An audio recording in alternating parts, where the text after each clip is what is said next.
Now recording. All right. So it's Dokomoy? Yeah. Okay.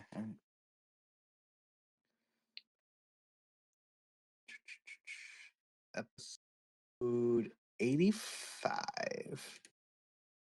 All right. You guys ready to get started? Just Yeah. launch into it? Yeah. Do I Let's do sound it. okay? Is my volume and audio good? Yeah, Yeah, you it's sounding sound all right. great. Yeah. Sweet. All right. So I don't know, Pat, I don't know what happened last week. I've been told it sounded awful. I'm as I've said on the show, I do not listen to it. Hmm. So So yeah, I didn't do anything different. So we'll try again. Hopefully this doesn't sound bad. fingers crossed. I believe in you. That is my science. We'll just try it again. I believe in Craig. If we got just really pissed everyone off and got like Grok to do the EQ and the levels and everything. Specifically man. Grok. Oh, we should do this thing where we just every week we have a different fourth member on for like months, but then we decide just to have our fourth co-host be like an AI co-host. I mean, AI Sam would be pretty good. I mean, there's so much audio of Sam that we could input into some kind of AI to learn what he feels and thinks. That would be the most ethical because then you could comment wrestling without having to actually watch it. So it would actually be a net positive, unlike most AI uses. I mean, if you think I don't already comment on I a was lot gonna of say wrestling a lot of without VPR is watching, that already. Yeah, buddy. Oh, I love nothing more to come on here and shit on things that I have not watched. That's kind of the idea. I'm already kind of regretting this Battle Riot I did. Now that I see Matt Riddle's current look. It's Matt like, Riddle versus Karrion Cross. yeah. That's your first two. All right, we got a lot going on. I got to get right into this.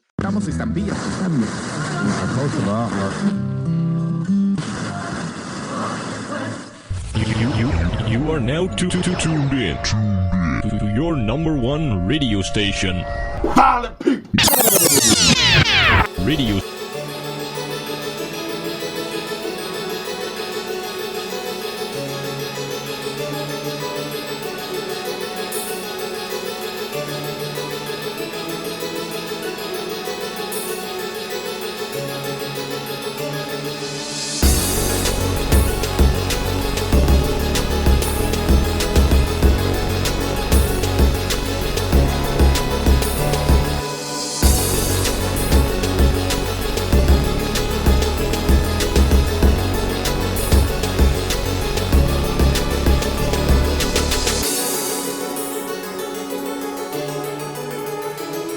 Welcome to Violent People Radio, episode 85. I am Dan Rice, and I am joined by Pat. How's it going, Pat? Hey, what's up? You introduced me while I was drinking. Awesome, perfect timing. I'm also joined by Chris. How's it going, Chris? Drinking. Wow, that's so unprofessional. And our special guest this week is Dokomoy. How's it going? It's going all right. It was going better before you told me you were watching Battle Riot while we recorded, but That's what can why you I do? just launched into the show. The big top this week is that the whole time we're recording, we all have Battle Riot on. And the first two entrants in pure MLW style, Matt Riddle and Karrion Cross. Karrion Cross, who had like a 5-minute long entrance. And Matt Riddle, who has not touched up the roots of his purple hair. Matt Riddle's not wearing a lot either. And not a lot to the imagination here.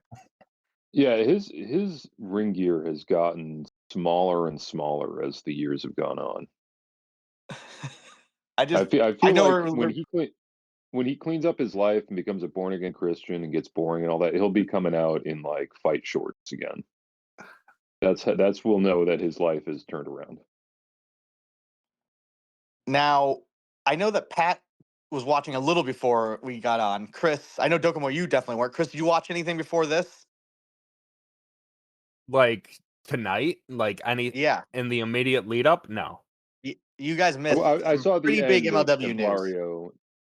Oh I my saw the god, end what of happened? Templario and Kushida. Yeah, Templario versus Kushida is the only other match in this show. Kushida beat Templario for the MLW World Middleweight title, and then Oh my god. afterwards, he joined Contra.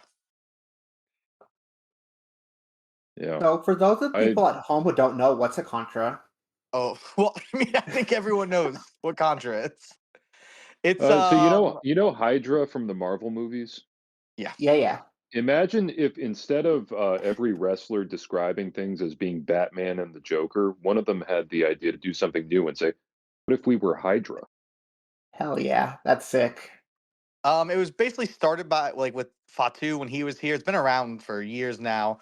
But right after they have Kushida join, they immediately air a vignette where Mads Cruel Kruger leaves Contra. So I think if you're keeping up, I think Contra is basically just Akira Kwan and Kushida. Wild. They also Kushida's showed a thing where Cruel was walking past Shotzi in a hallway. So Oh I'm my hoping this god. leads to the new Cruel Shotzi faction. Oh yeah, Shotzi gave him a look. It's leading there. My god. Maybe we Okay, can they get did Cruel bring for the out next House of Horrors. Ben Bishop and had him job immediately. So that's They good shit. they called Ben Bishop a social media star, and then he was eliminated in like a minute and a half. It was great. Yeah, that was good shit. But you got to make room for The Gallows. vignette where well, because you may not be familiar with Contra lore, but there is some kind of almighty overlord leader who communicates with them via laptop. And so the vignette That's is so sick. in a hut somewhere. Cruel sits down at a desk and is looking at a laptop that's like saying, "Now that you're champion, we need you to take over MLW and destroy it." And it says, "Will you accept your mission?" And it says Y/N. And Cruel holds his finger over the keyboard, and it cuts to Kira Kwan, who's like wiping sweat off his brow because he's so like stressed out by the decision. Yeah, he was acting like he was in one of those 1920s 30-second long movies, like film strips. MLW never went anywhere, but we're so fucking back. yeah. We I got mean, Cha you Cha Charlie doing a German suplex while wearing his big hat. Oh my god, Matt Riddle just turned on him. What's Riddle been up to in MLW? Because he had the team with Lawler, but now Lawler's like dead or He has like a Lawler's hip on replacement or something, commentary. right? Yeah, he does commentary from MLW. There hasn't been much MLW. That's why first streams in November. But oh yeah, Riddle's a bad guy now. Oh, well, so I hard in art as in life. hard to believe Matt Riddle is a bad guy. I Oh my know, right? god. He's the Who hero lasted confronting all longer? those villainous airport workers. Who lasted longer, Gallows or Ben Bishop? Huh? I think Ben Bishop actually outlasted Luke Gallows. You know that Gallows was at that in the back. Like, you got to get me out of there, brother. That's real shit. Oh yeah, they also announced the new season of MLW Fusion, so that's coming back. Unless I missed it, though, they still haven't announced a day or time or anything like that. No, it's just it's coming. And it's just back on YouTube, I'm assuming. Yeah, I think so. Yeah, they've Like, already there's no paid way for it, they I got know. a TV deal again. So, But like I said, they haven't aired anything since November 20th, and now they have this today, and then in 2 days they already have another show, MLW Lucha Apocalypto, according to Cage Match. I'm not here. You think you'd be pushing it if it's 2 days now, right after? Well, when they recorded the Well, comp, I'm starting is this to live? understand why people were complaining about the audio last week, Dan. Are you Why? like What's going on? holding your microphone up to a speaker or something while you talk? No, can you hear? What does it sound like? You've You sound like every so robot-y. often So often you get very distorted. No, I don't know why. I'll move We're over gonna here, work see if this that out changes anything. live on the Live. air. Call in if you have a problem, or if you have a solution to Dan's problem. Well, I read reviews about Don Gato tequila. Let's see. I guess we should still do the show we normally do and not just watch Battle Riot. So, like, Chris, you watch any wrestling this week? I don't remember. I don't remember most of the wrestling I watched. Or when I watched it, but I do know I watched the GCW/JCW Superpower Slam. Oh, sick! I watched that too. Yeah, I know. You said you had thoughts. Well, I want to start with, it's very funny because I immediately started watching it and I was talking about how much I hated the opening 10-man tag, and I listened to one of our sister podcasts, Q&TR, and Tim was praising it, and I thought that was really funny because I just thought it was just a mess and like Oh, made me not want to see the J Cup, even though I already didn't want to see the J Cup. oh, that is the one match I did not watch from the show. Yeah, Because I don't saw think the you missed lineup. anything. I saw the It's lineup rough. and I said I'm good. I thought Gresham Moriarty was okay. I mean, it started out with a lot of bullshit and it went to a draw, so I guess they're building something else. Yeah, it started off with bullshit. It ended up with bullshit. There was some like okay wrestling in between, but like you could tell pretty early that this match was not going anywhere, and it didn't. It was just like, all right, it starts with indie bullshit, and then you get a bit into it, and you're just like, oh, they're working a draw, and the match goes on from there, and you're not less convinced it's going to a draw, and then the draw happens, and it's even more disappointing than you could have imagined. Really, just a thud of a match. Most people seem confident that they would do a rematch, but I'm like, this is indie wrestling, and it involves an AEW talent. Like, I just can't assume that match will really happen.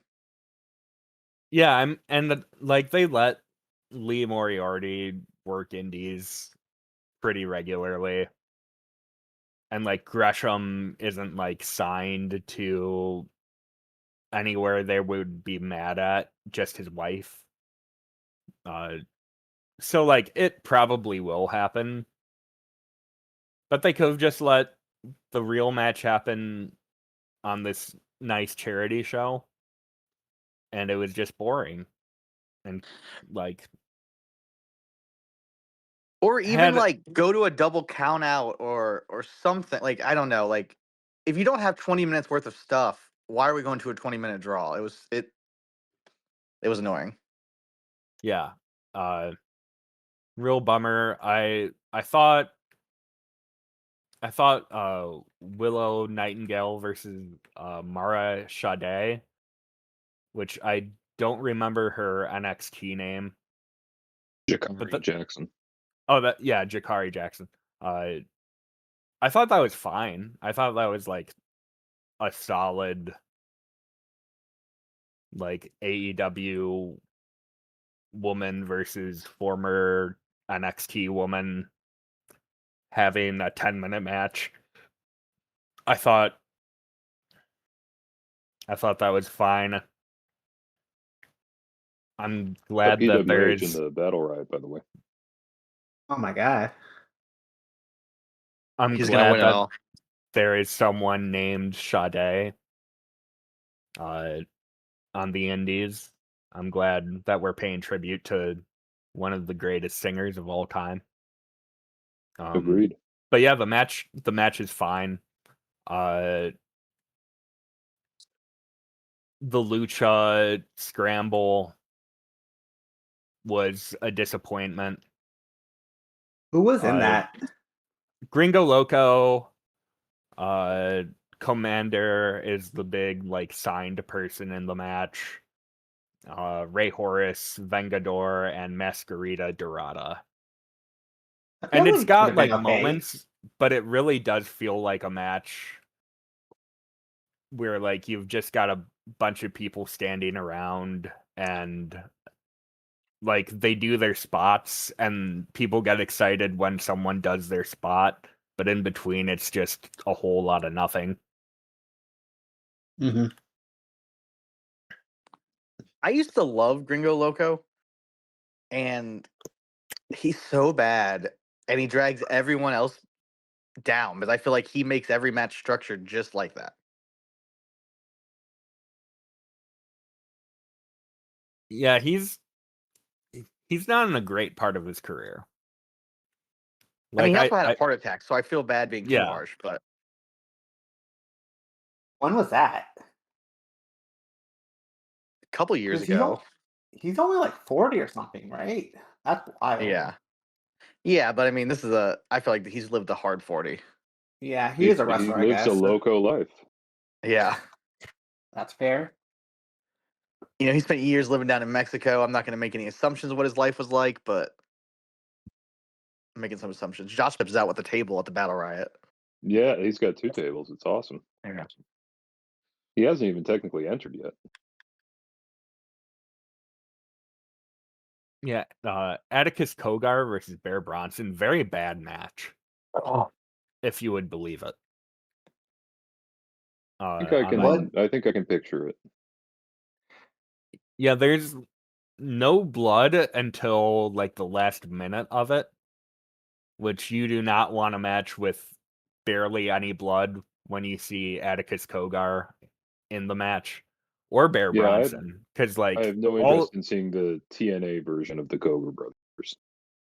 like all of the Bear Bronson matches that people have gotten excited about are like death match, like true death matches. And this is just like a GCW big match with like a ton of like even for a GCW title match, there are so many run-ins and they just all happen back to back to back. Like the Roman Cody match. But even like less consequential. And it does eventually get to the point where it's just so many run-ins right in a row that it gets kind of funny, but not funny enough to warrant a watch.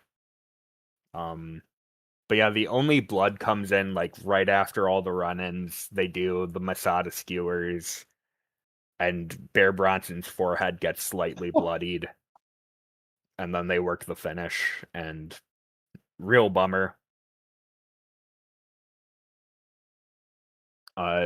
Bishop just almost killed a guy. That was sick. That was. He tossed him from inside the ring, out of the ring, onto a table. God damn. Yeah, he did the it's Hernandez border Justice. toss. And yeah, it was Matthew Justice. In a match with no scaffolding, he still found a way to do a crazy fall off something. He's like, I'm taking a big bump. Chris, did you watch the Cowboy Way Tremont versus Priest, Kozone, and Mance match? Yeah, I thought that was a very fun like 8-minute tag. They get their shit in. I think Tremont especially looked like he was ready to work, but yeah, I mean it was like six good indie workers working a trios tag match on a charity show, and it was way more fun than most of the matches on this card because it just seemed like they went out and were just like, yeah, we're gonna bullshit like an 8-minute tag match, but we're gonna have fun doing it, and it was a fun time. Like all of these guys are going to have better matches in the next 12 months, but hey, I like it's a good time. They got the crowd going. I like to see all of them. Some fun interactions, and I mean, that was worth it, especially on a card where otherwise you're watching like Effie versus Billy Starks. I will admit I did not watch that match at all. Not good. I can imagine. Yeah, I thought the six man tag was really good. It, like I say, it made me think of the opposite of the Gresham Moriarty, where they were just like, let's just go out there and just do the shit people want to see and then go home. Yep. And that's exactly, and like that was perfect. Also, you said it's 6 good indie workers, and I'm like, that's actually really hard to pull off on a lot of these shows. Yeah, I mean, like some of these guys, like Mance, is frustrating. Like some of these guys don't always have good matches. But when like the worst guy in the match is like either LeBron Cazone or Mance Warner, and it's a 6-man tag match, like that's pretty good. You're not getting much better than that in a trios match on most indie shows. Especially when like we've been talking about, they know what they're doing and they say, no, we're going to like do what we do and then go home, and we're not going to drag this 10 minutes longer than it needs to be. Which is the issue with like the main event, which is Kevin Knight and Mike Bailey versus Joey Janela and Megan Bayne. Was Which that is not good? it's a fun match. I liked. I thought it was a good match, but you cut like 5 minutes from it, and it's like very good. I actually kind of want to watch that, just because I love Megan in her AEW tag work, because it's all just picking somebody up and throwing them. Doesn't matter if it's her teammate or her opponent. But you can't do that with Joey, not as much anyway. So I'm curious to see how she works that. I mean, Kevin Knight and Mike Bailey are definitely guys that she does throw around because For sure. they're But very small. yeah. But like, you can't pick up Joey and use him as a weapon, I presume. Yeah, it doesn't work as well. But I mean, it's fun, but it definitely goes on too long. It outstays its welcome. But still one of the better matches on the show. With Joey Janela, do you think he thinks that the fans want it? Do you think he thinks he needs to get his shit in? Do you think he's trying to make up for something? Because it's very clearly a deliberate thing with Janela that he wants to go long. Like every match he's in on the indies now, like 15 minutes is the minimum he'll work. He's been doing that for years now. I think it's just he's convinced himself that, like, in the same way that a lot of guys have, where I'm going to give them every cent of their dollars, and quantity, in terms of the time of the match, it's turning into quantity over quality. Yeah, even before he was assigned a guy and went to AEW, it got worse after he was released from AEW. But like, he's always been a guy who needs to get his shit in. And just like the more in that like GCW run after the initial spring break, it just got worse and worse and worse over the years. And like, he's still capable of having a good, even great occasionally match. But he's just a guy who loves the maximalist style of wrestling, and like, he's not one of the best guys to be a maximalist style. I mean, he's not one of the Young Bucks. He's not Kenny. He's not like name name a million other guys who just will get all of their shit in when they can. And Joey Janela, talented guy, but he's not on that level, but seems to think he is. And it is just fascinating because he is also the guy who ends up like retiring Sabu or working in like past years, the great Sasuke and stuff like that. And it He's retiring makes him Sandman, right? yeah. That's so And it makes wild. him an endlessly like fascinating guy. He's like way more fascinating than he is entertaining to watch. But he's still entertaining to watch. I know this But is a decade ago now too, but like I think back to like Janela and Leo Rush is like, you know, maybe my favorite Janela. And it was they got all their shit in, but they were like, let's get all their shit in, not sell a thing, and have it be a 9-minute match. And like I'm way more into that than I am what Janela is now. But they're all like this match was fun. And there were sparks of Yeah. like good shit where I'm like, this could be really fun.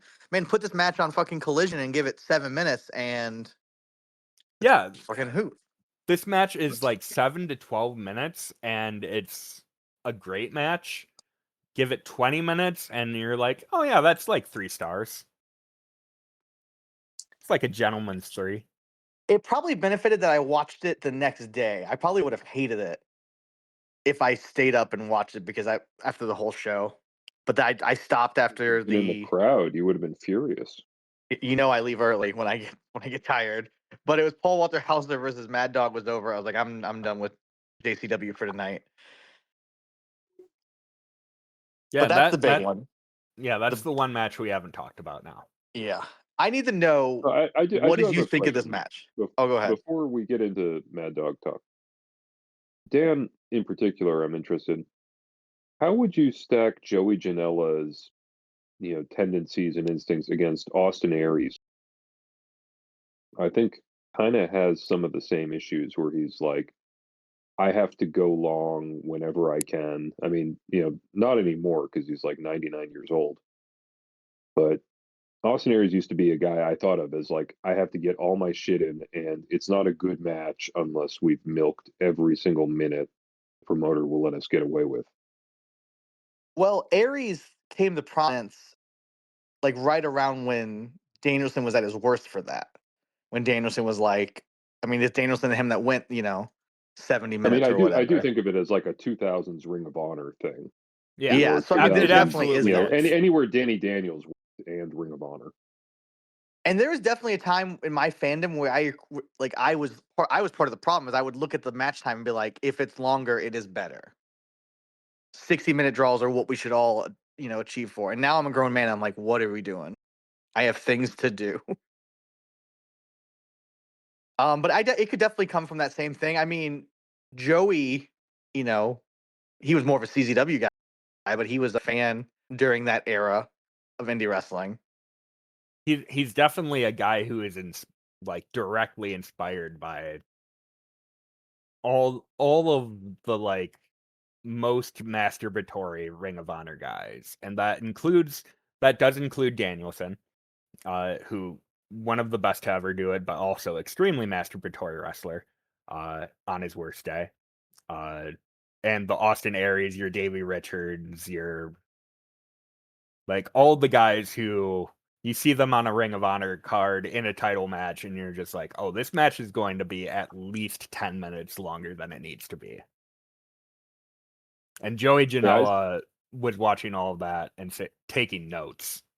Yeah, I see Joey Janela and like Will Ospreay and the guys who were doing like 2014 Rev Pro 48-minute matches, all kind of being the generation after like Davey Richards. Yeah, but being very much people who were buying Ring of Honor and AAW tapes and whatever else. I'm actually going to go ahead, Dokomoy. Okay, the next generation is going to be the same way because, like, you look at the AEW main event scene, and there's very much a longer is better thing going on there. So, like, all the kids growing up, like, it's not going anywhere anytime soon, right? Yeah, I mean, you already have so many fake Ospreys in the Oh my past. god, Contra. In the past, like 5+years, you've had so many fake Ospreys, and sometimes the fake Osprey ends up learning how to work, and you get Kyle Fletcher, or like I do enjoy Francesco Akira in New Japan, but those are And few and far between. You get sometimes you get Alec Price, Oku and Alec Price or Callum Newham. Blake Christian. Yeah. Oh, but I was gonna say I'm gonna sprinkle the Sims. I don't have much to say about it, but you brought up like 2000s Danielson. I watched. And Sam's not here, so this is less fun. I watched Danielson versus Eddie Edwards from 2007 2CW show, and I had two notes written down. It's 2007 Brian Danielson. That is like as great as it is and as bad as it is. It's exactly what you think. Also, the darkest fucking match ever. There are no lights on in this place, and they're only not posting that many matches. I just think it's so funny. They're like, put this one up. You can't see what's going on. That's fine. But yeah, it's so funny to bring this topic up because that was my thought when I watched those. I was like, this was just, which I was a huge fan of it in '07. I'm just like, I almost don't want to revisit some of that Danielson because I'm sure that it hold up as well as I would want it to. Oh, it does not. Yeah, and You it doesn't hold up because it's also been done to death at this point. yeah. Where like in the early 2000s, we were getting Raws that were 2-3 hours. When everyone went to 3 hours, that had like 20 minutes of wrestling total or less than that. So then it was awesome to watch a Ring of Honor show and be like, look at this, man. Even the opening match is 20 minutes and the main event match is 48 minutes. How awesome is that? I find that when I go back and like we'll look up random matches from like a 2000 episode of Raw, I'll be like, it is awesome to see like a 7-minute Rock match. It just gets in, but even then, you still see what a great performer he is, even though he's not going 20 minutes on a pay-per-view. And I find that I've started valuing a lot more the people who can find ways to express their individual strengths as a performer while still only having like a 6 or 7 minute time cue. Even used to do like short 8-10 minute matches on pay-per-views in WWE in like the early 2000s, which at the time I didn't love, but looking back on, I'm like, thank God for that. Yeah, you see like you go back and watch an old pay-per-view and you see like an 8-minute like Jericho Regal match and you're like, "Oh, hell yeah." Like this is going to be easily the best thing on the show. Oh, I think is Contra going to eliminate Cruel? I'm kind of How can you disappointed eliminate Kushida Cruel? He's doesn't so have big. it. That's true. He is very big. I'm kind of disappointed Kushida doesn't have like evil Kushida gear. Like he didn't go backstage and immediately change into black shorts or something. That's true. He did come out to their theme and have their T-shirt on, which I thought was funny. He like And he joined and then he went to the production truck and he's like, "Hey, in like 20 minutes, make sure you change my music." I'd never seen Contra before, so seeing like the graphic flash up on screen, that was kind of sick. Converting What another if- one. They do. what if like heel Kushida, instead of coming to the ring dressed as Marty McFly, he came to the ring dressed as Biff? That's just good Oh my fucking God. storytelling. Or he came to the ring dressed as the Libyan. And he was just putting people in headlocks and giving them noogies and going, "Hello, hello." He's cooking. He We just gotta- ran someone over with a DeLorean. It's crazy that we don't get to. We need to get in contact with Court. He needs to hear all this. Yeah. Yeah, we need to tell him, one, Kushida needs to run someone over with a car, and two, it needs to be Wolfgang. All right, Chris. So I do need to know, what are your thoughts on Paul Walter Hauser versus Mad Dog Conley in a lumberjack strap match for the Progress Proteus title? Incredibly stupid match. Okay. I dug it a lot. Thank you. Oh, thank God. I mean, it's Proteus Paul and Mad Dog. And, like, people don't want to hear this, but it's like, Paul Walter Hauser in this match have better singles match with Mad Dog than Tremont did last year. People are starting to ask these questions. People are asking these questions. This won't even end up being the best Paul Walter Hauser match. Yeah, because we're watching And- the Battle Riot right now. Yeah, and we got Joseph going on the Discord saying how awful he is and how it's the worst Mad Dog match he's ever watched, which I think, one, exposes him as not a Mad Dog watcher. He needs to watch more Mad Dog. He has some terrible matches. Two, just I think he had decided he wasn't gonna like my boy Paul Walter Hauser in this match. Because he's not supposed to be a good wrestler. He's not supposed to fucking he's supposed to be an actor who wants to be a wrestler. And Mad Dog's supposed to kill him, and then Paul Walter Hauser makes faces when he's getting choked and slammed and hurt. Oh shit, Baba Thunder's back. Contra does have 3 members. Who the hell is Baba Thunder? The former Baba Tunde of Yeah. WWE. Oh shit! If you He's like remember, 7 feet tall. He's coming to the ring with a body bag, maybe? yeah, if you remember Raw Underground, you remember Baba Tunde. Oh, of course. Did he have another name when he was with the WWE? He had What- a Dabakato was his other name in WWE. It was Dabakato. For some reason, I thought he was like Colonel something or Captain He something. might have. I think he was Commander in that. Aziz. Yeah, he was in that stable with like Apollo Crews when he was like a warlord. Oh, that's what I'm thinking of. All right, that seems Yeah, problematic all around. he had multiple gimmicks before he got released by WWE, and all of them are funny. He's like a classic WWE guy that they had around because he was big. And I mean, he looks and is dressed like the "We Have the Shield at Home" jobber in a 1993 WCW taping. Hell yeah!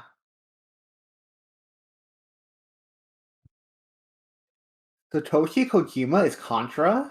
See, Hold I on. didn't even know that. Oh no, it's Oh, wait, no, they're Contra, attacking just him. killing him. Oh no! Oh, okay. They killed Kojima. Yeah. They killed Davey Boy Smith. Simon Gotch. Now Contra's four members. The dirty bastard. yeah, Mad Dog Conway versus Paul Walter Hauser. Very fun.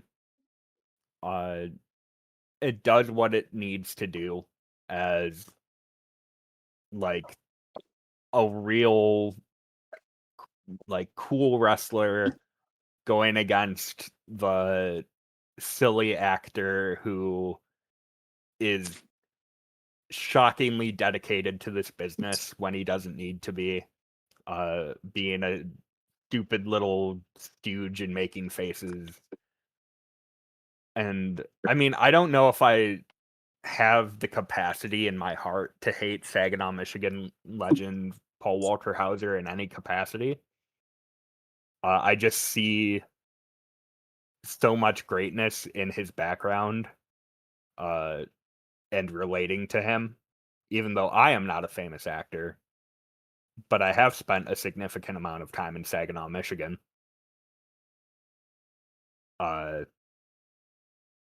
That it's just like, damn, this guy just rules. Like, he just has an energy that, like, if it was like any other like stupid celebrity in GCW, it would not work on this level. And like GCW, Ring of Honor, Southern Honor, wherever he ends up working, it's just like the aura of him being like an actual acclaimed actor who has been in very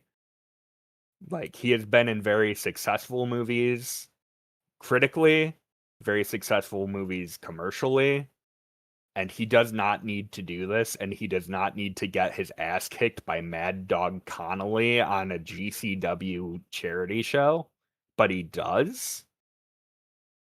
And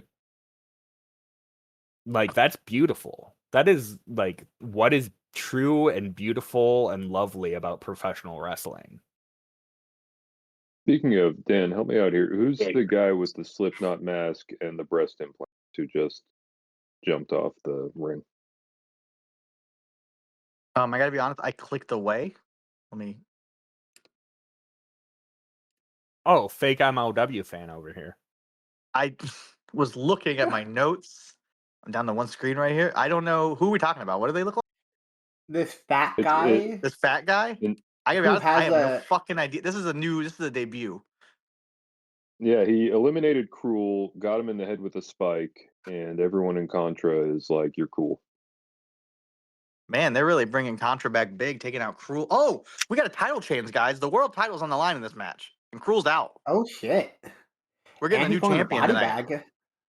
And yeah, he's All dead. of Contra is out. Cruel eliminated all of Contra except for this big fat guy, and This is so I do have closed captioning on, and this seems to be a debut because commentary is asking who this is. Okay. I was like, I Dude, legitimately there watch aren't that every many second of MLW.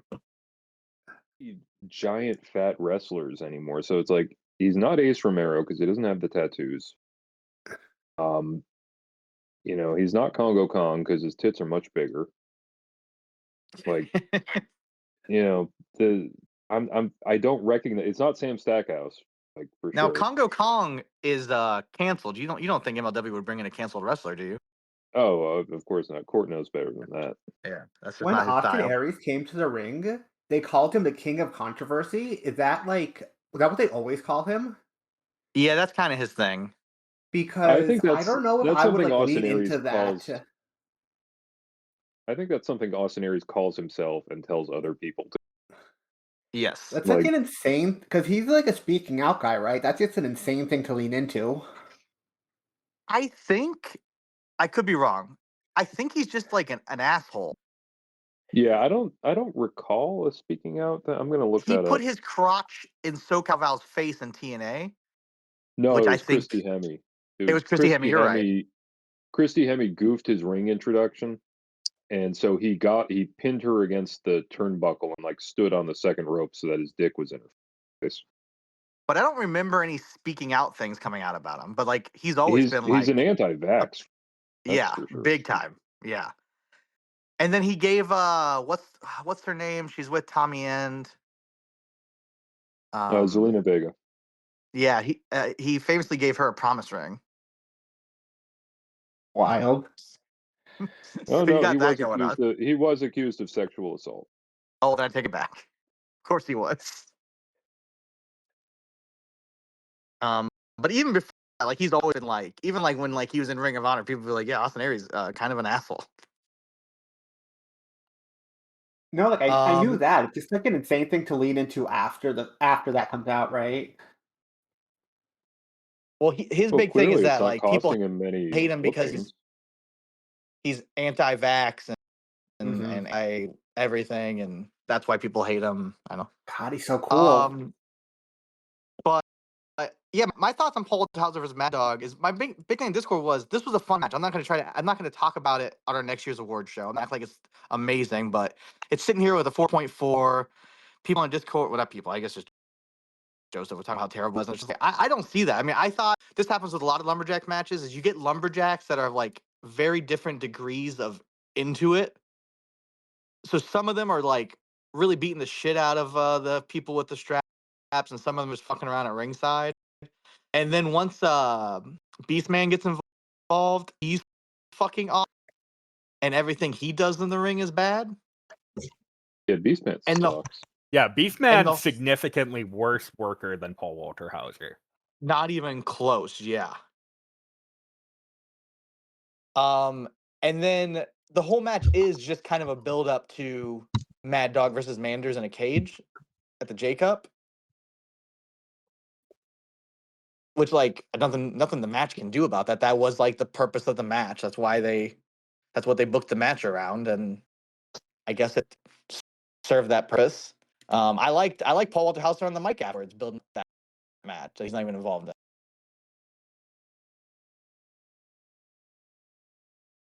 Is this I've a never been so 30-man happy to hear Rumble you game? like a match, Chris.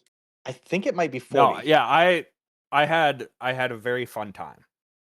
Yeah. It's not Paul Walter Hauser versus QT Marshall, but I mean, very nothing few can be. things are. Yeah. Very few things are that match. That match is special. That match is not a match you can set out to achieve. Yeah, but like it was pretty much what I hoped for that match to be, which was goofy, stupid lumberjack shit, too much Beast Man than I want, and Paul Walter Hauser stooging around. And it delivers. And if you're Hell yeah. anti-fun like Joseph, if you hate having fun like Joseph Monticello, then you will not like the match. But if you are pro fun like the good folks at VPR, you will enjoy it. I love you, Joseph. Oh, friend of the show. From the show. Doesn't Friend know of shit the about show. Paul Good Walter friend Hauser. of the show.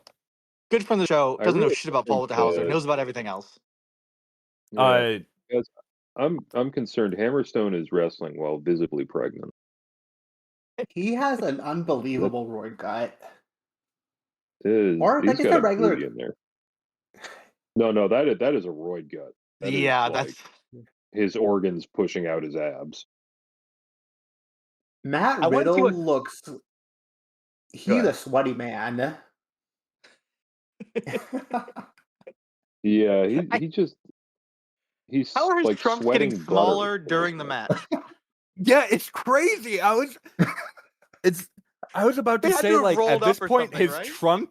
his trunks look like he's wearing a fucking thong. Like on the sides, it's so thin now. It's crazy. It shows off so much of his ass tattoo. Yeah, it definitely rolled down his hips. So we are lucky he doesn't have his whole butt out right now.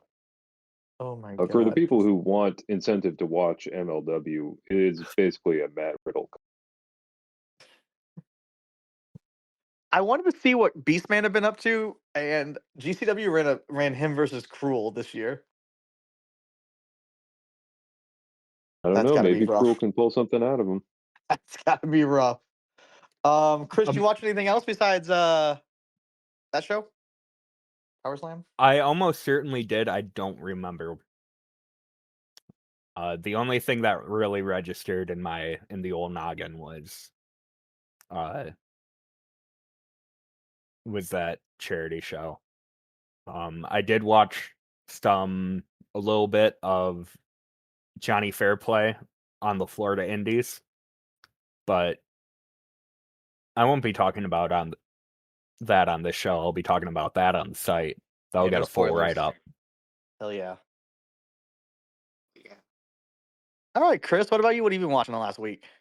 Not Chris, sorry, Pat. I haven't. This is the first wrestling I've watched like all week.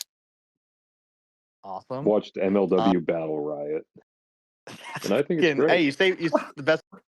Your best for first. Both. Yeah, no, this is my long weekend, so I'm hoping to catch up on some actual wrestling to talk about next week. Maybe. Dokomoy, We'll see. You're our guest, so I'll let you go last. I'll speed through some shit that I've been watching this week. I watched a shocking amount of live wrestling because I watched that Power Slam show. I watched most of Dynamite and another AEW show that I watched most of live, and it was great. Check out Andrade versus Omega. Everyone probably saw Brody King killing MJF. That's two live AEW shows this year that I've watched that I had a good time.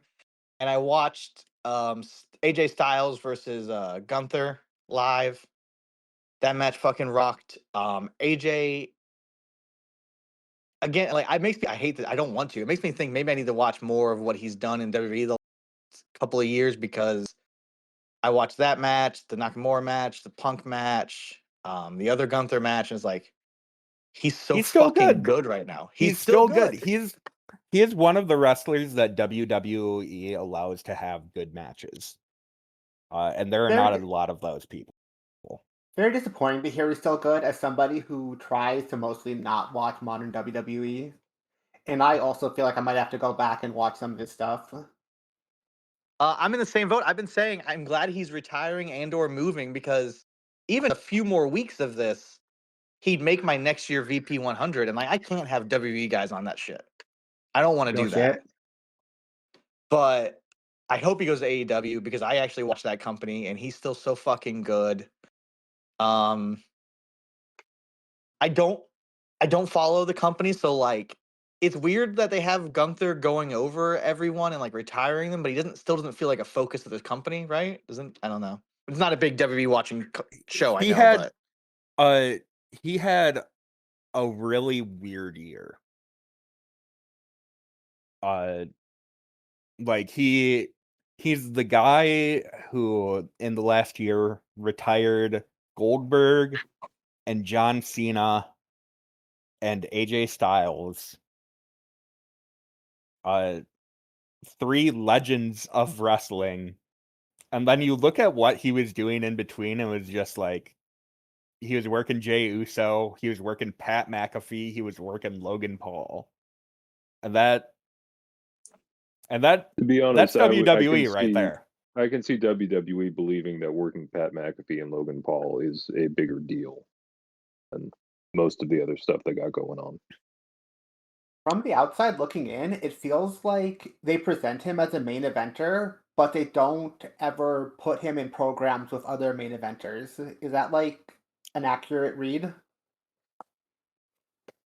I mean, yeah, as far as I can tell, like I'm also on the outside looking in. They don't really like he doesn't like work like Seth or Roman or like those kinds of guys. But they do put him like the years past, he was just like yeah, you're a world champion, but you're not like the Roman or Cody world champion.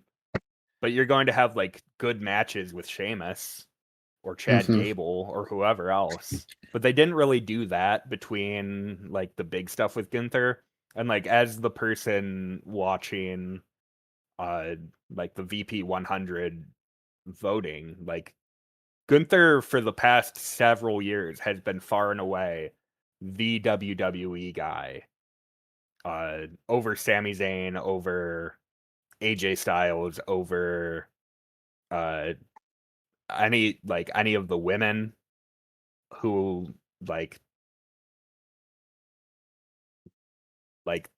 a lot of the women stuff is far and away the best like actual wrestling on WWE shows. Like Gunther is not going to be the top WWE wrestler on the list this year, and I'm pretty confident in saying that.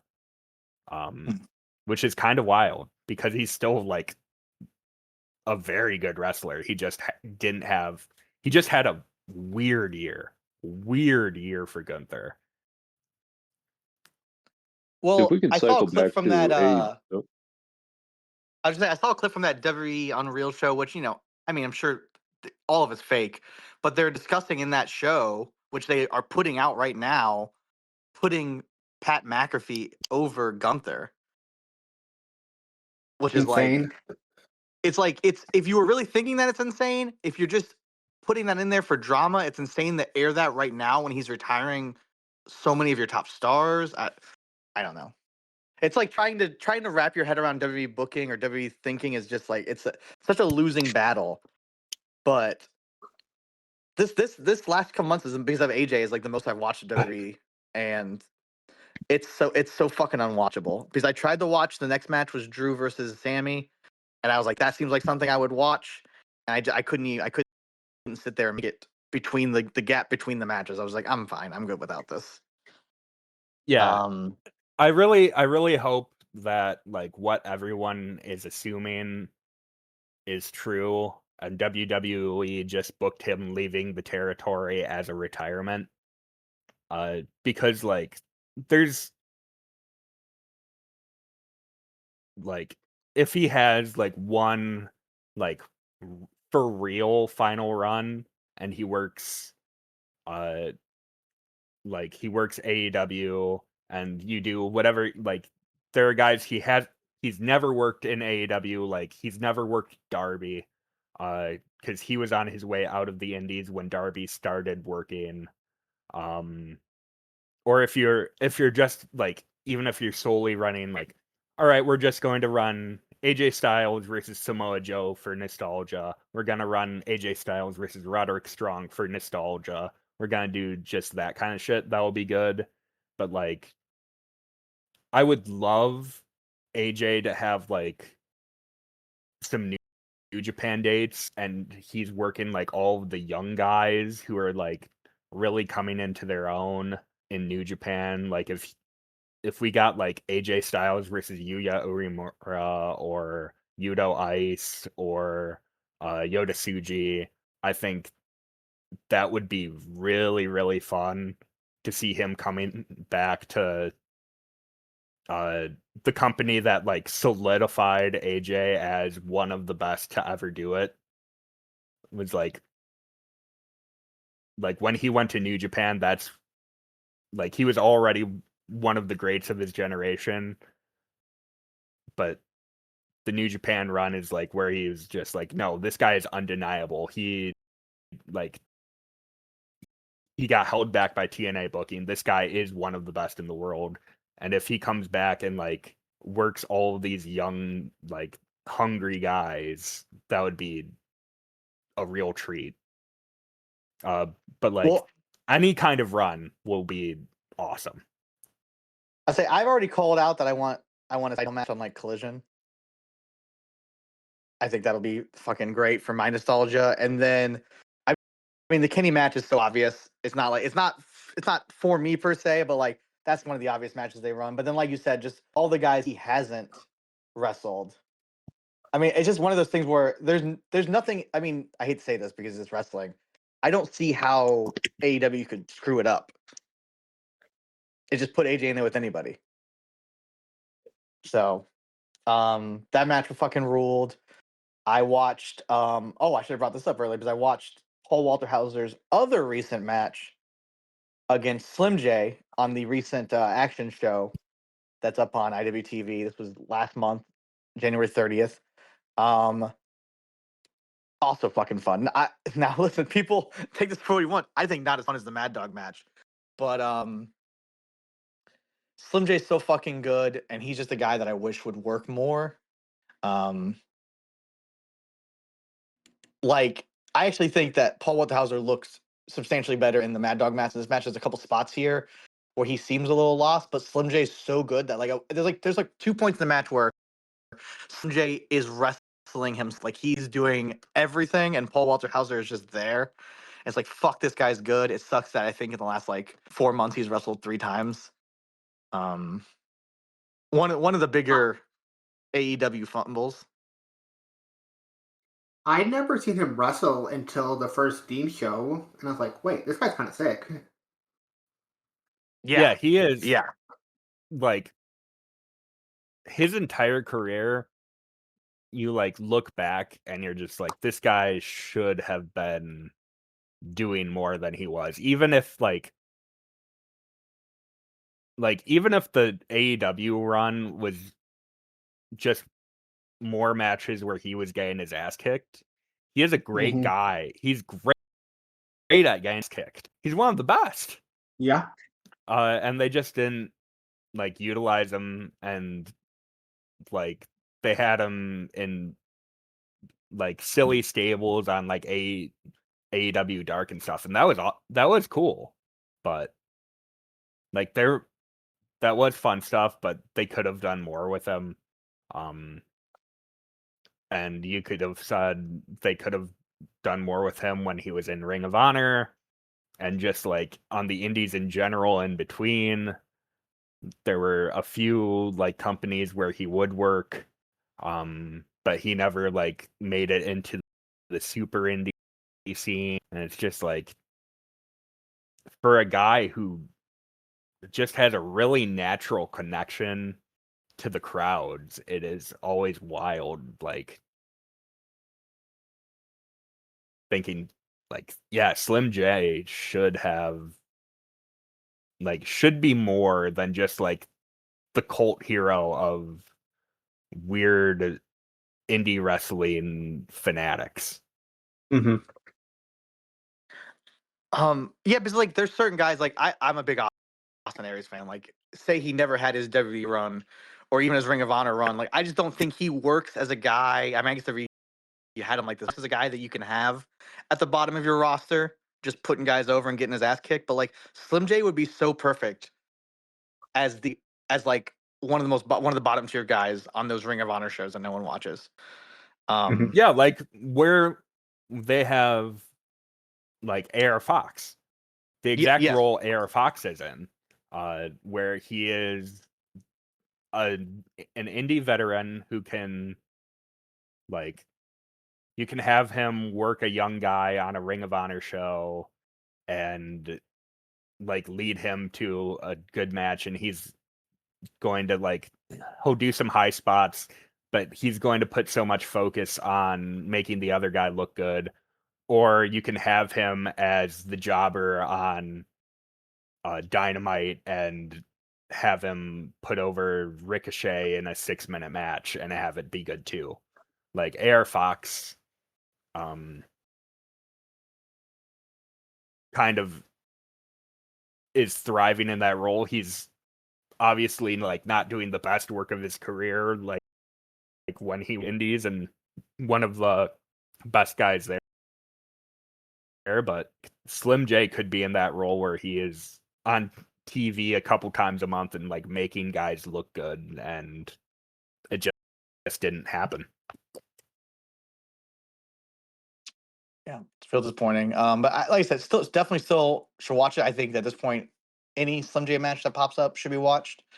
My last match I'm going to talk about is I watched Gangrel versus Thin Bodhi in a, I don't have it written down. I guess it was probably like Carnival Rules match, some bullshit like that, like a no DQ match.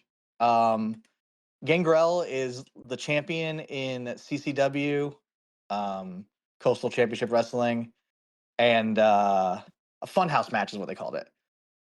And they're just I just when these new CCW show goes up, I skip to whatever Char Charlie does, which I do have to say he wrestled James Ellsworth on the show, so I did skip that one. But normally it's Char Charlie, and then the Gangrel main event match, and it never fucking fails to deliver. I talked about on the court, he's most likely making my VP next year, just based on his CCW work. And if I lived in Florida, there's like I would be at these shows every fucking week or every month, however they hold them, and just like enthralled by Gangrel. He's 56 years old. His plant DDT still fucking rules. He still spits blood in people's eyes. He just everything one. He bumps like a maniac too, which I've been talking about. I think the last time I saw him live was like probably 5 or 6 years ago now, where he took a sick bump on top of a casket in where was we? Probably Mount Hope, West Virginia. I think it's probably where we were. Somewhere in West Virginia at a YMCA where he did not need to do that, and he did. And Gangrel fucking rules. And people should watch that match. And that pretty much covers all the noteworthy shit I watched. Last but not least, our special guest. What wrestling have you been catching up with, Dokomoy? I watched both of this week's AEW shows. I don't have a ton to add about them, except I thought that Darby vs. Clark was pretty sick. That was like maybe the best Clark Connors match I've ever seen. And yeah, I don't have anything to add about AEW. I think most people saw it, or they're not going to see it, and that's fine as well. I do want to see Clone and Pac, because I thought that was the best part of the 6-man from Collision, or from Dynamite rather. Say again. I just was saying Dynamite. Yeah, and I missed that match because I didn't watch watch the whole thing live. I missed that match. I Mhm. still haven't gone back and watched it. That 6-man. It looked awesome just from the lineup. Yeah, it was quite good. I enjoyed that a lot. Um, so I don't have a lot to say about AEW, but I did watch some other stuff that I think is worth talking about a little bit. I caught up on the two most recent Dragon Gate shows, or most of them anyway so far. And I want to talk about my dude Jiro Shimbashi. I don't know if you guys are familiar with him. He's the young comedy Hasn't guy. Yeah, his yeah. gimmick is he's a Japanese salaryman. So he faced Genki Horiguchi on not the most recent show, but the one before. And he's just like this gimmick shouldn't work at all. Like he's taking phone calls mid-match. He's like doing the walking the tightrope thing, and he's like barely hanging on, but he has like so much charisma that it's just really funny. He's had like 3 matches that have aired, and I thought all of them were a hoot. So I want to shout him out.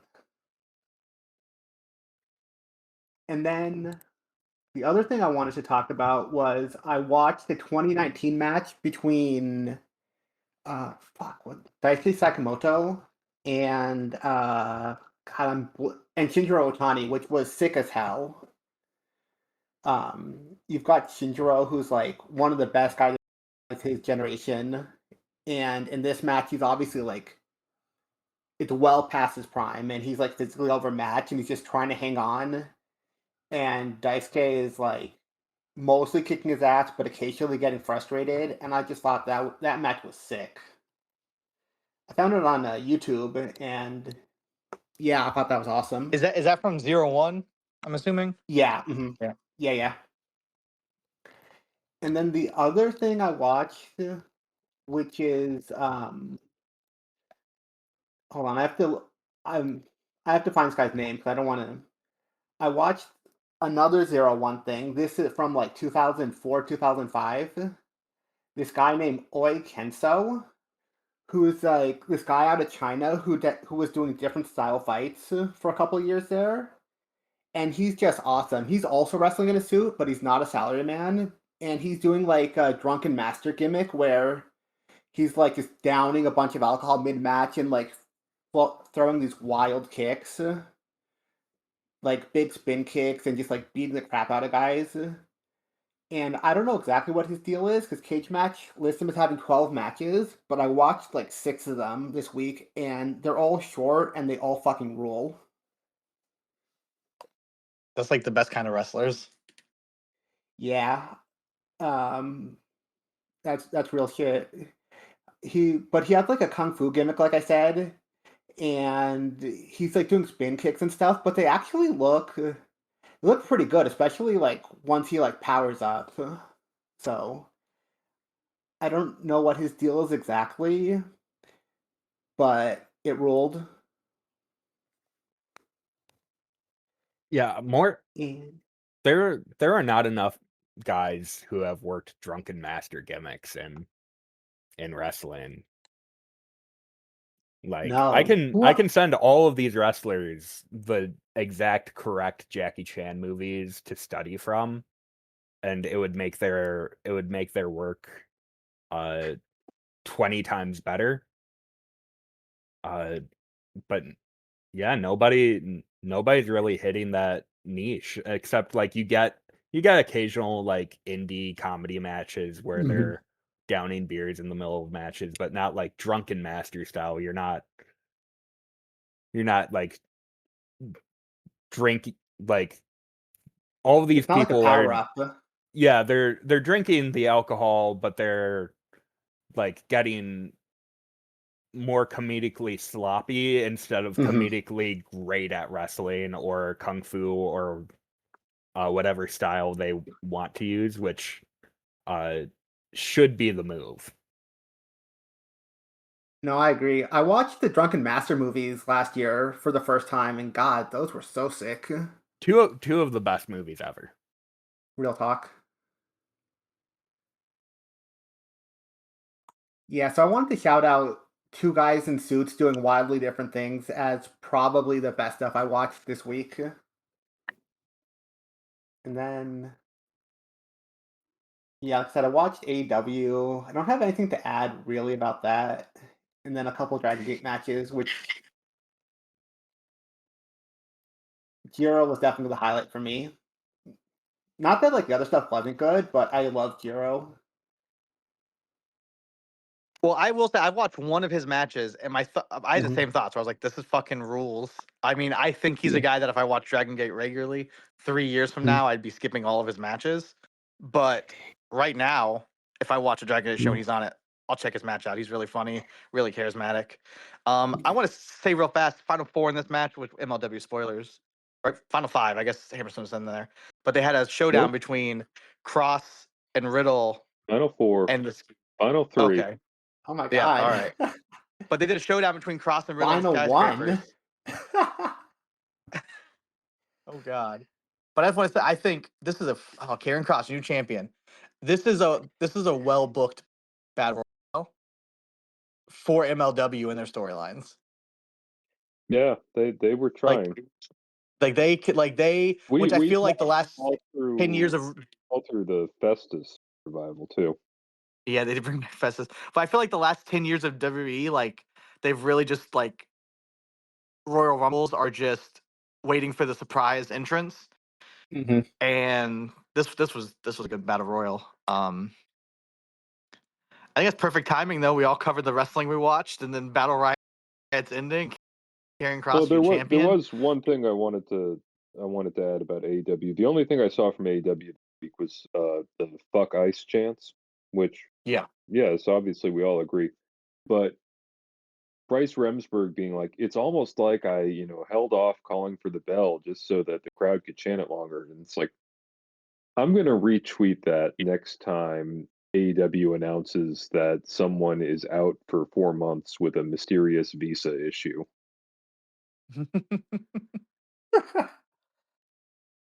oh, I I like Bryce, will. but I did think that was a good moment of him being like, I'd like to make this a little about me. That Yeah. was not the best, but then he followed it up by saying, like, if you booked him for anything for what's the thing called where you can like book celebrities to like do a video for you? He said he would Cameo. donate the yeah, he said he would donate the profits to people affected by ICE. So, if you're gonna do that, I'll allow it to be a little self Oh, indulgent. yeah, yeah. But Bryce is a otherwise, yeah, good. that Bryce is seemingly a good guy. yeah. But otherwise I agree, that'd be like kinda silly. I Oh, I didn't watch any of this. Go ahead, sorry, Chris.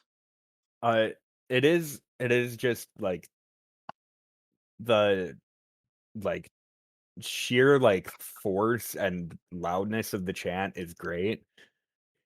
But every time I see that clip shared on the timeline and MJF is making the Jim Halpert face, I can't stop laughing for like It's 3 very minutes. funny. It's so funny. It is like perfect Jim Halpert face. It was Oh, also God. great seeing like non-wrestling fans retweeting this and be like, "Oh my god, the Trump administration ICE has lost their wrestling fans.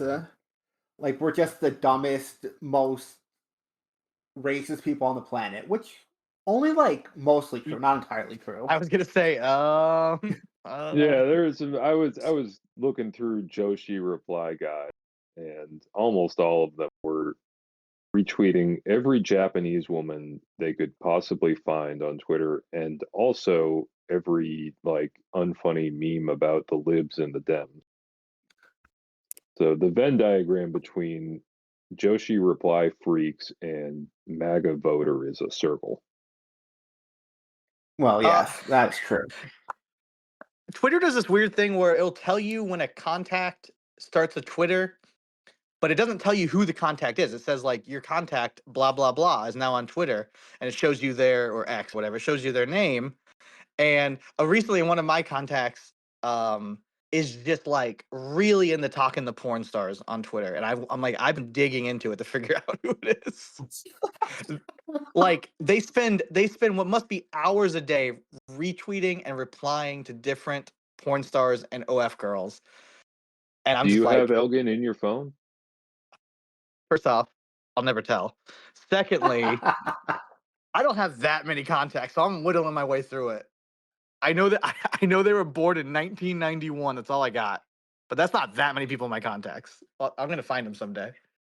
No, I wanted to talk about before we move on. I didn't watch any of his matches, but I know we've talked about Painful Paul, from JCW, Oh, yes. the good JCW, Talos being in All Japan. I didn't realize till this week he's like a big deal over there right now. Him and Rina Abe won the tag league. They're champions, and then he just challenged for the Triple Crown. And I'm like, this fucking rules. I'm not gonna watch All Japan, but I'm really happy that Painful Paul is over there putting in work. The He's like the prospect top of the triple tagkin, right? What was that, Chris? the prospect of the Triple Crown belt being on JCW TV So good. is easily the best thing All Japan could be associated with in like the past decade. Okay, That'll we have that'll a bring date it for back. MLW Fusion 2026. I'm That's also good to beginning know. to wonder I'll mark if my Cage calendar. maybe Cage Match is wrong and there isn't a MLW Lucha Apocalypto this weekend. Because it I feels saw like a I never tweet saw about a it. graphic. I You saw saw a tweets tweet about it? about it. Yeah. So it's definitely happening sometime soon. I don't know if it's happening this weekend, but it's definitely happening soon. Maybe it's not really live. Maybe Cage Match has it as live and they're having it this weekend and streaming it because it's just so random to be like, not mention that show, but mention Fusion, which Yeah, they've no, taped, they're but they haven't running a aired. show. They're running a show in 2 days in Chicago, so Yeah, I'm on the MLW schedule. I'm assuming it's a taping that will get aired in a month. I'm a big fan of at least MLW tapes, but at least which is kind of stupid, I think, especially if you're not going to air it if you're waiting weeks instead of like a day. But I just saw that Cardona was on one of the recent NWA shows, and I was like, oh, that's cool that WWE would let him go that far into him being signed. But like, no, this was just filmed like early last year. And NWA Incredible. is just airing stuff from months and months ago, but like no one watches NWA, so who could care? That's awesome. That like it's like watching a zombie with like the zombie movie when like there's like a zombie who like died of like a grievous leg wound but can't be one of the cool running zombies. It's just kind of like rolling around. And then the hero's just like able to be like, okay, well, I'm just gonna step over here. That's NWA.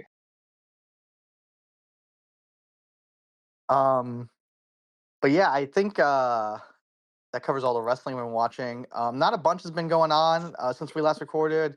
There's a new Q and TR, which is always an occasion. And Orchid wrote just an amazing piece on That was Sabu's really children good. book. It's titled ECW and Aesop's Fables. It's a review of Sabu versus Three Little Pigs, which before he started writing this, I didn't know existed. And it's just so fucking good. And you should read it. And I'm gonna go with the fact that the LA Park read it. Because he retweeted it. So like in my mind, he definitely read it. Oh yeah. And he's a fan of Orchid now. All fans of Orchid here. They're great. Yeah, we really are. Shout out Orchid. We love you, Queen. Yep. True. She's got like going on right now, and I will have you know, still tried to get her on the show. Always will. I don't know what we have coming to the site. Hopefully more stuff soon. And if you want to write, just reach out. It won't be as good as this, but that's all right. Also doing numbers. Now that I'm pulling up the stats. Very popular. Well, got the LA Park bump is nothing to sneeze at. Well, I will say the LA Park bump. My theory about LA Park reading it is I'm looking through the stats real fast. It doesn't look like anyone from Mexico has read our site in the last week. Oh, I'm a liar. There's 4 clicks from Mexico in the last 7 days. So one of those 4, LA Park. Thank you, Adolfo. Oh my gosh. Also, but vote. yeah, but that. Oh yeah, vote in the I still gotta finish my ballot. We got about a month, slightly less than a month left. About a month. Less at this point. About Yeah. a month. I am a fan of people waiting because I think you should watch as much as you could. But if you are done, if you've closed the books at 2025, get your ballots in as soon as possible. I assume that makes it easier for Chris. Can't make it harder. The only thing that makes it harder is when you submit a ballot like me, where you only spell 4 or 5 wrestlers' names correctly. The rest are all just gibberish.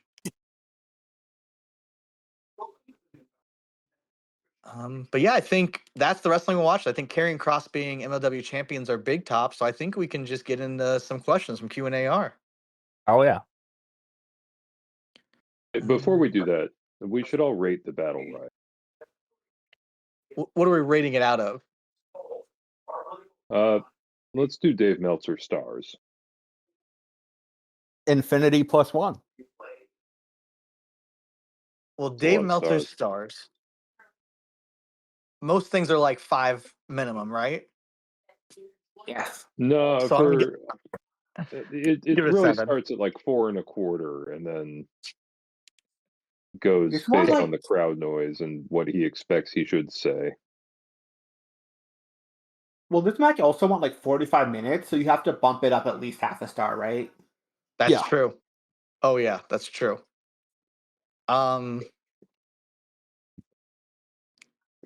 Dave Meltzer is so much like an uncle, or like if he feels like a member of my family, where I have such reverence and strong word. I feel joy memories of growing up reading The Observer and listening to Dave, and I have positive things, but he's constantly doing and saying the dumbest shit and making people yell at him, and I'm like, come on. That's part of why I love Dave. Yeah, Yeah, some people are acting nobody- like Dave Speak is new, but it's like, no, he's been talking like that since before most of us have been born. Yeah, no, Dave is awesome. He just like, in the face of everything you put before him, he just continues being Dave. You cannot stop him. You cannot slow him down. Beat him if you can, survive if he lets you, all that stuff. Yeah, that is why him, like, whenever he lays into like all of the grifter podcasters is so great, because all of the grifter podcasters, your Cornettes, your Eric Bischoffs, they make their money on just shitting on Dave, but they all want what Dave has. They all want to like be like Eric Bischoff, very accomplished person in wrestling. Same with Jim Cornette and many of these other guys, but they get caught up in the Dave traps, and Dave is just like a truly unique individual, and like he has very stupid opinions, sometimes very wrong opinions. Some of his scoops are wrong. He can very easily get worked by people in the business, but like he always comes out on top. In like he doesn't debase himself, as stupid and wrong or silly as he can be. He doesn't like debase himself on the level of all of your Bully Rays and your Eric Bischoffs. And it's Yeah. just like he's just authentically a weird character. Well, he believes the dumb shit. Yeah, Well, I don't That's the really. yeah. thing, He's yeah. it's not a grift. It's not a grift. He just truly believes that wrestling is the best it's ever been because people run more, and that's awesome. And like, it's one of those things where, like I said, like the uncle, like the family member, is he both will, if someone attacks his opinions, he both will dig his heels in and fight with some random person with 3 Twitter followers for days. but also does not seem affected by it at all at the same time. He somehow pulls off that dichotomy of I'm going to reply to you 48 times. I also don't give a shit, and I believe what I believe. Yeah, You're the one who's mad. yeah, he gets in these Twitter fights with people that have no followers, but he is never the guy that is mad, which is impressive It really is. because I have often been the guy that is mad. Everyone has been the guy that Dave is never the guy that is mad. He's actually laughing. That's some of the best Brian and Dave audio is Brian getting so upset and Dave just like repeating himself over and over again. I'm for that shit sometimes. You know, if you speaking of Orchid, they have a great thing on YouTube, which Dave Wave, which is like the lo-fi beats thing, but with Observer Radio laid over it. It is a demented listen. Oh man. So our first question is from Porik. Question for the pod: do you agree with this video? It's a video ranking the top 5 MLW champions. They have them as Alex Kane, Steve Carino, Is Alex Hammerstone. Kane number 1 or number 5? I'm starting at 5. 5 Kane, 4 Carino, 3 Hammerstone, 2 Fatu, 1 Kojima. I do not agree. Do not agree. I haven't watched MLW enough, but Carino being that low, I can't abide. Well, this Chris, was do you agree? 2003. This is when no one liked him. Even still. 2003? Wasn't he champion in 2003? Yeah, I loved him then, though. We're not supposed to like him? Yeah, no one liked it. Everyone was just Oh. like, Carino, you know, you suck. You need to go to Japan and get much more fat. And once he did that, everyone was like, you're great. We love you. I had a Steve Carino Ichiban shirt I paid far too much money for. The list is severely missing Mads Kruger. Exactly. That's the thing. And he's really tall, so he takes up 2 spots. Yeah. Just by 2 seats on the plane. I'm an Alex Kane fan. I think him sniffing this list is kind of insane. Where's Kane been? Because he, you know, all this Contra stuff, he's been. No, we saw this Contra shit on the show, and he left MLW. No, he did the thing, and where I was like, I don't know where he'll go, and the answer is not really anywhere. He wrestles for like Action and Southern Honor. Yeah, other Southern Indies, Southern Honor, and it's like you could have done that and been MLW, but what do I know? Let's see. Next question is from Porik. Predictions for the Six Nations. Now I obviously know what that is. Sorry, I didn't hear what that was. The Six Nations? Oh. I'm pretty sure it's a rugby thing, but don't quote me on that. I think there are way more than 6 nations. Yeah, here's the thing. I do not care about the 6 nations. I care about the First Nation and doing a land acknowledgement on this podcast that we are all occupying stolen land. Unless, Dokomoy, you live in somewhere that was never colonized. Oh, no, I'm definitely occupying stolen land. Okay. He's like, I'm actively on a reservation with a gun. Well, not to dox myself. Well, you stepped it up a notch there, Dan. Well, so here's the thing. I live in the U.S. I definitely live on stolen land. I'm not going to dox myself, but I was born in a country where the land was like even more stolen. Or I was born, yeah. So, like, I'm very guilty here. As long as you know it and feel bad about it. Oh yeah. This is really Pork's getting all the questions in, which I will say they reached out to me to make sure they weren't going to be on the show, which I thought was funny because Pork is our go-to emergency button, despite living in a time zone which should make him ineligible to be on when we record. He will always come on with little to no notice. So he's like, before I ask questions, am I on? And he is not, obviously. He wants to know what pick did VPR get for trading Sam? And I want to make it very clear. Sam was fired for cause. Yeah. Yeah. So is there going to be like a lawsuit about that?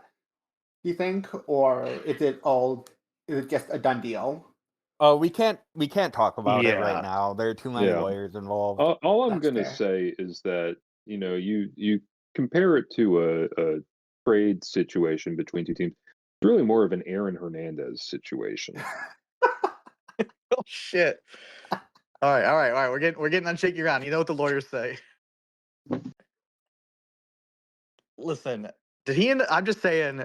Once this lawsuit's done, though, me, Chris, and Pat are splitting the pizza oven 3 ways. All right. I somehow lost my. Okay. Question for the pod from Nick Yeoman. If you were bitten by a radioactive necro butcher, what superpowers do you think it would give you? And do you think, on balance, it be more of a gift or a curse? I think first thing you do is go to the hospital and get a tetanus shot, amongst other things. Yeah, It's no, definitely a that curse, is right? Like whatever the power is, it's definitely a downside. Like I Like, don't see a way around it's it. yeah, yeah. even if you like get the power to have some of the best punches in the world, you're not happy about it.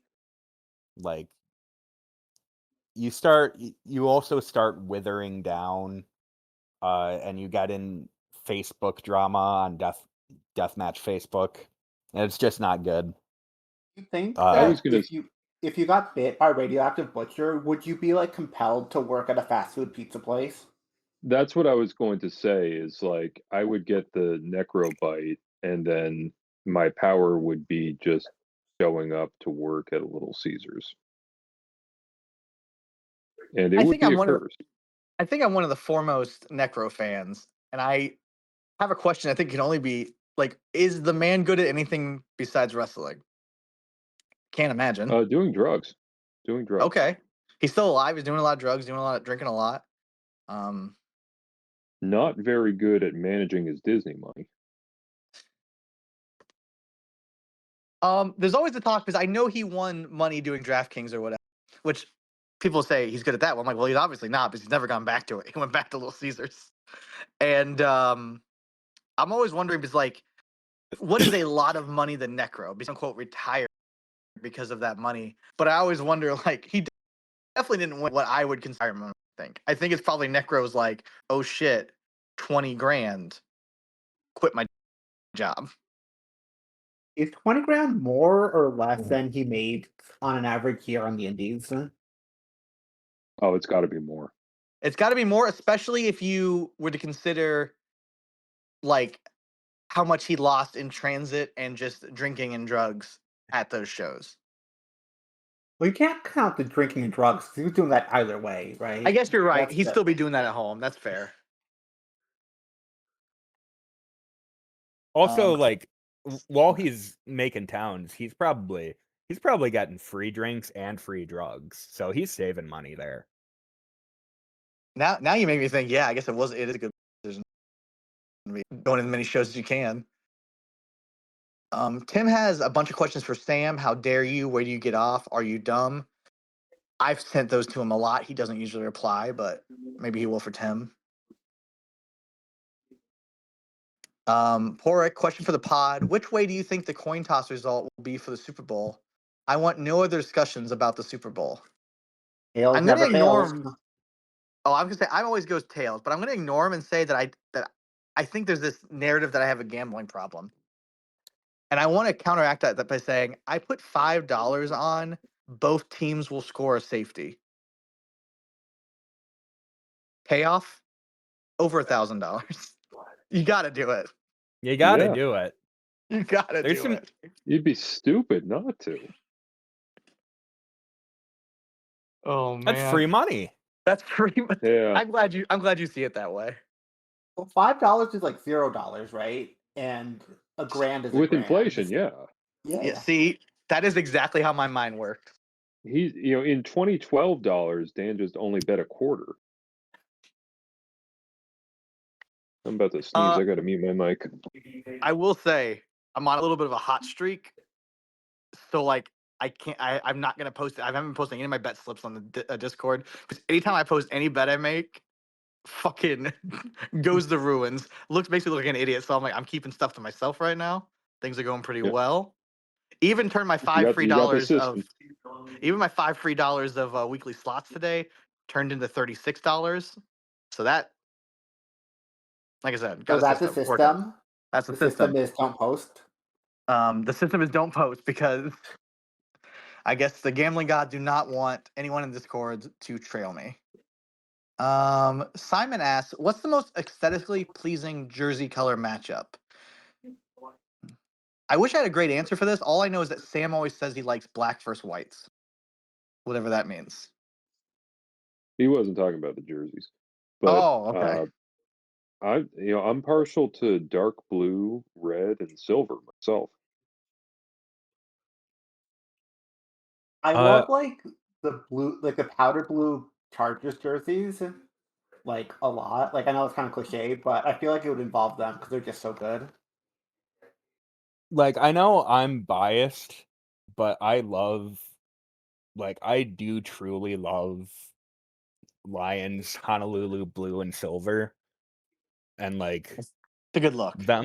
them with maybe against like the Broncos, like no, not the Broncos, like the Buccaneers dreamsicles. Mm. Yeah, no, I see it. I see the vision.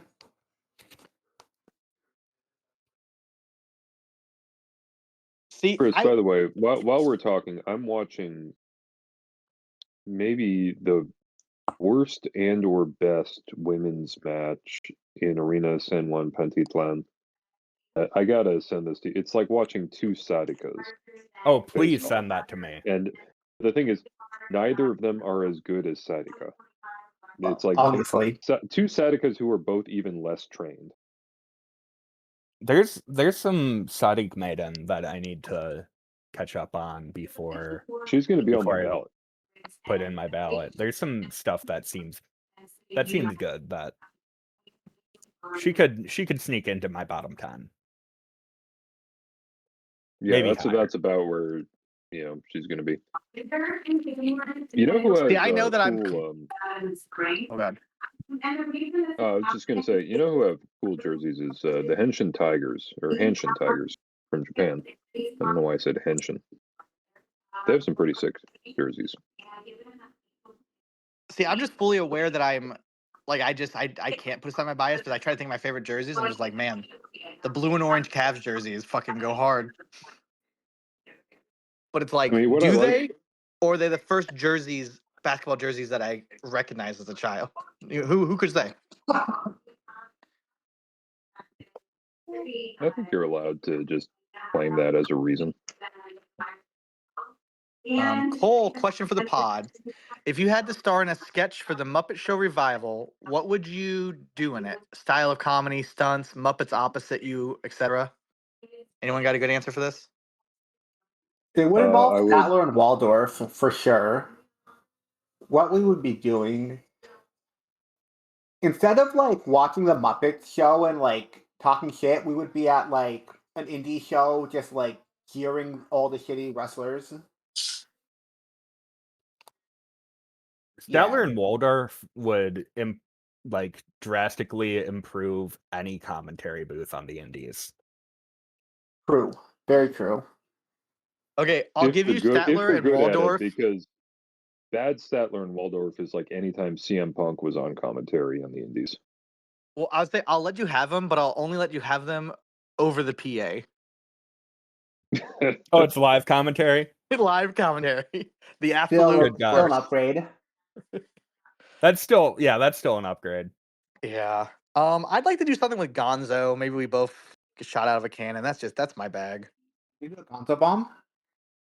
Yeah. Pat, you got any Muppet Show ideas? I would have hardcore sex with Sam the Eagle. Oh shit! All right. Chris? I think I'm just chilling with Dr. Teeth and the Electric Mayhem. Oh. We're just chilling backstage. Not you guys aren't doing passing anything? a joint. Ooh, there it is. Talking about the Grateful Dead or some shit. We're just chilling. When you said I think, I'm like, he's gonna say, I think I'm just watching Pat have sex with the Eagle.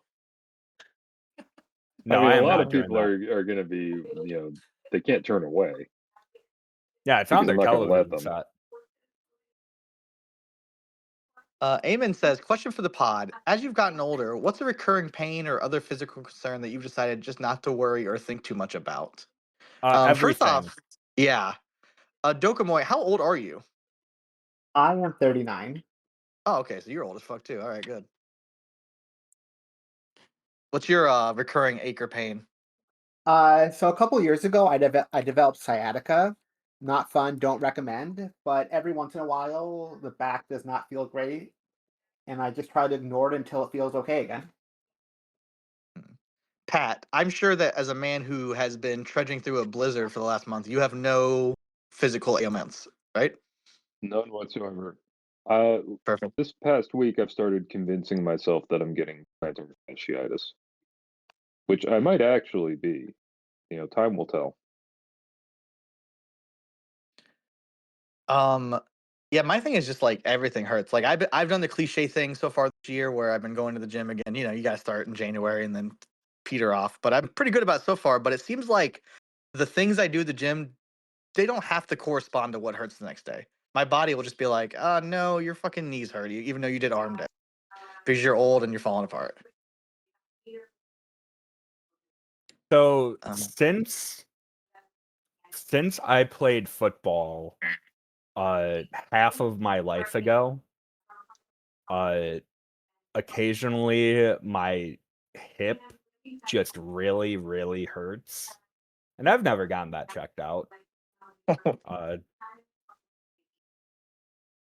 It goes away for like months at a time, so it's fine. See, the not getting checked out part, at one point I had really good insurance, so I was getting fucking everything checked out. So like I know that I have like fucked up discs in my neck and I tore my labrum and things like that. So it's like I know what the issues are. You're just old, you gotta deal with them. Yeah, I mean, I've had a torn rotator cuff for like 5 years now, 6 years, something like that.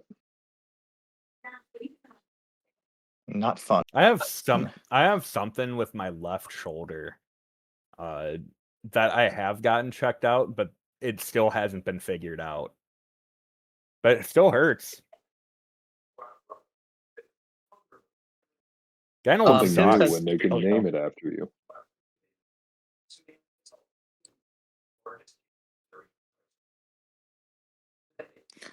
Tim has a question for the pod. Will someone give me money while I'm on strike?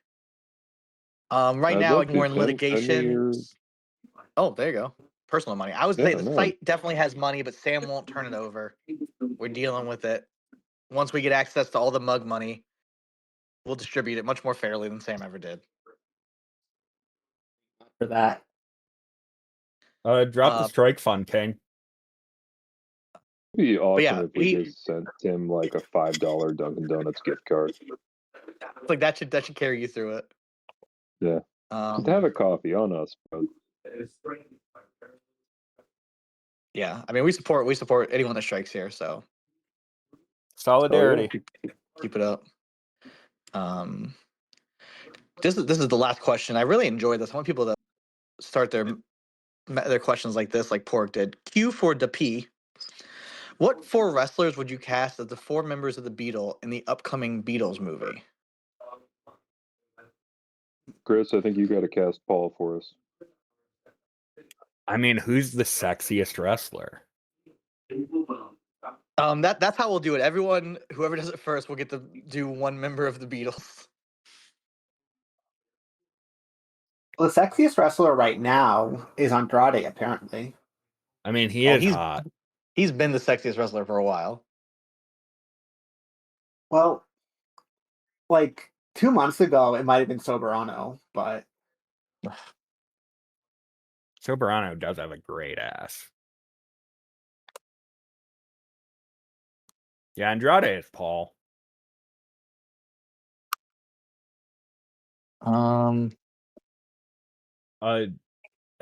like Paul, for the actual Beatles movie, that seems to be the best casting of like the images they've done. And obviously you can't tell a performance just from images, but like It's unbelievable how bad George fucking looks in those images. They did my boy dirty.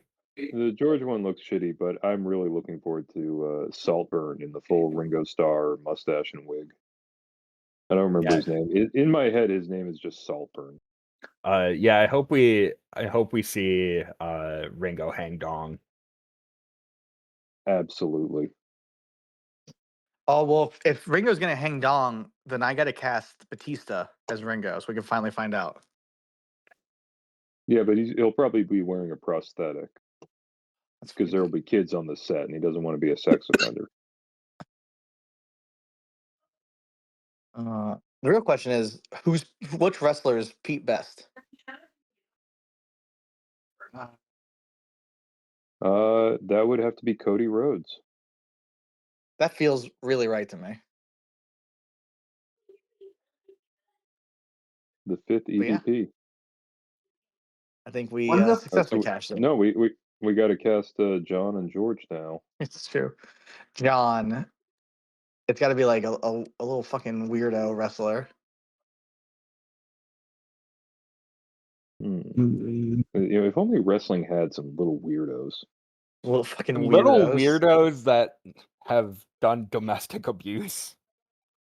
Oh, none of that. We'll never be able to figure one out. I just doesn't exist. Oh man. Jimmy Lloyd wearing like the John Lennon glasses. I do want to see Jimmy Lloyd. I assume he is as stoned as he always is, doing a British accent. Doing the like walk hard Beatles impression. We're the Beatles. We do need one actual English person in there. Jimmy would actually like. Here's the thing about Jimmy: he would try his best, and you'd be thinking that the whole time. You're like, "Oh, he's trying." Are there British wrestlers? I know we already cast him, but when you asked the question, immediately Will Ospreay as Ringo sprung into my mind. I don't know why, but I feel like he would do it perfect.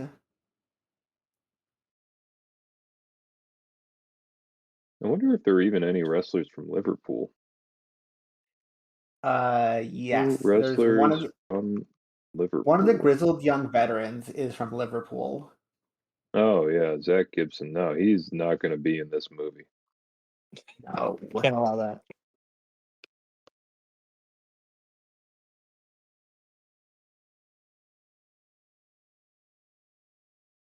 All right, it's going to be TV. Also for George Harrison, maybe Claudio. So I was trying to think of a British wrestler, and then I thought about Robbo, which, like Claudio, would be very funny. To have one of the members of the band that famously had shockingly long hair to be the baldest man in the world. I now I want all four of them to be bald.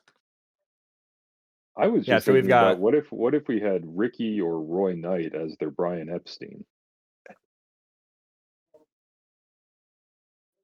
Yeah, and now I'm kind of mad this new movie doesn't have any wrestlers in it. As far what are we doing? Yeah.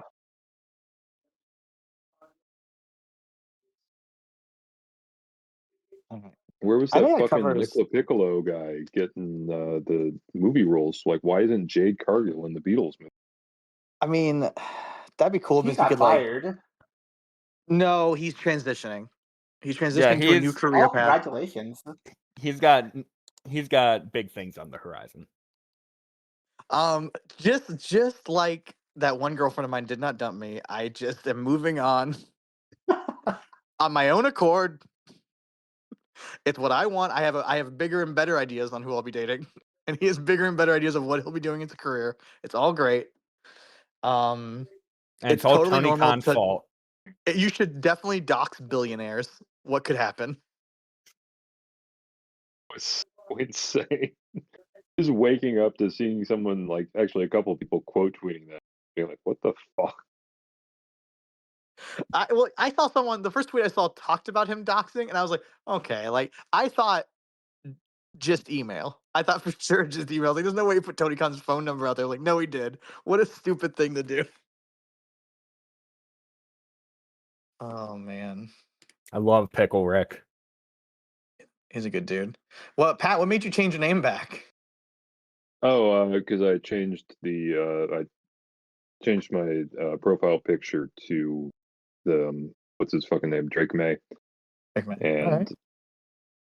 I just was like, yeah, no, that's the Nick Lopetio thing ran its course. Now it's time to antagonize people with the Patriots.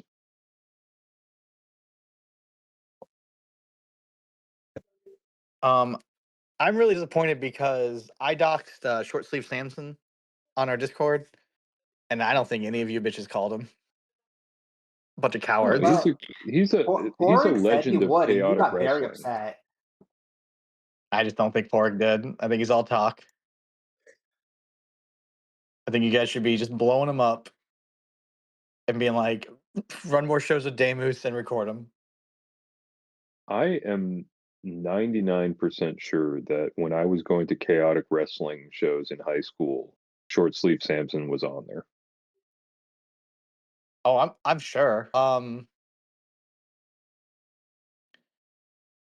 was well, I was trying to find a picture of Short Sleeve Samson and put in my contacts, and when I was Googling him, I guess I missed this. I guess there was a big hullabaloo because he posted a picture when he was doing commentary or something for WWE, and in the far background you can see John Cena in the stands sitting next to the Bray Wyatt and Brody and Eric and like planning out their match. It's like that's just so funny because that was just like 10 years ago. It's like now they have Netflix shows showing them doing Oh that. yeah, I should have brought this up when we were talking about what we were watching. I watched the Raven movie. Oh, you were And talking about that. I still Dan, haven't checked it out. yeah, Dan, you in particular would love the scene where Sammy Callahan and are doing a like Ravens Clockwork House of Fun, whatever it is for TNA. And they are both just excitedly laying out their entire match backstage to Raven, who's sitting there like nodding, enthralled by their descriptions. It's like watching two kids doing their best to like, you know, make their dad say, "That sounds cool." But we Yeah, also that get rules. I've been looking forward to a while. I just had to buy we a also trigger get and watch it. I just haven't had time. there's also backstage footage of Raven helping Ricky Shane Page work out a sequence thing for MLW. So I mean, this is in terms of new stories about Raven. Like if you've seen any of his shoot interviews, you know all the good stories, and they leave a whole bunch of them out. But if you want to see Raven talking to Court Bauer and Ricky Shane Page and Jacob Fatu, which I this is do. your movie. Yeah, who doesn't? That is that. It's funny. I want to watch it, but that was my thought. You said it's shooting interviews. That was my thought. Was I'm like, it's so funny to do a documentary about a man who has like probably 40-hour shoot interviews that have been produced in the last 20 years. I mean, this is definitely aimed at the audience of people who aren't like. This is aimed at like normal people. You're saying some people haven't watched all 5 Secrets of the Ring with Raven. Exactly. I mean, like I said, normal people. That's pretty fucking crazy to me, but all right, I guess those people exist. Have they only watched like 1 volume, 2 volumes, maybe? That was going Yeah, on? maybe that's the issue. They've only watched a couple. Like they haven't gotten around to all of them. The first one I think he covers being a heel, and then next one in babyface. He really gets into it. Dokomoy, do you have I'm anything you amazed want to he. plug or talk about before we leave? No, not really. If you thought I was entertaining, you can follow me on Twitter at Dokomoy. I love to get more than 3 likes on a post one day, so. But Hey, no, that's it. we all got dreams. Yeah. All right, well, thanks for coming on. Yeah, thanks for having me. That was fun. Yep. All right, Chris, Pat, any parting words? Oh, watch the Battle Riot. Yeah, no, you should. It's good. I don't think we actually rated it, so Big top for A+. well, big top for next week will be reviewing the Battle Riot. This was a live watch along. Okay. Next week is talking Battle Riot.